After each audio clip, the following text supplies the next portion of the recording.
Hello everyone and welcome to my channel. Today I'm here with a new video. So how to withdraw your dogs from your dog spot. So you have to click on deposit to exchange. Okay, select exchange, continue.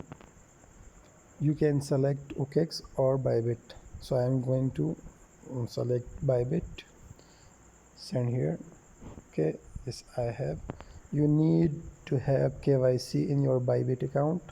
Okay, first of all you have to open your Bybit account and then click on your profile, copy UID. Okay, then paste it here.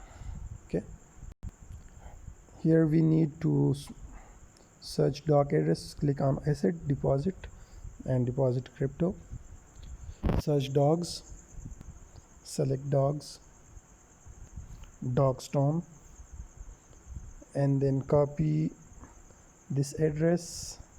This is the required address. Okay, and this is the memo we need. Okay, copy both. So here you have to paste your deposit address, and then you have to paste your memo here and then send. Okay, after reading all this detail, I confirm, and then the withdrawal is going to my Bybit account. Thank you. Please subscribe my channel for more.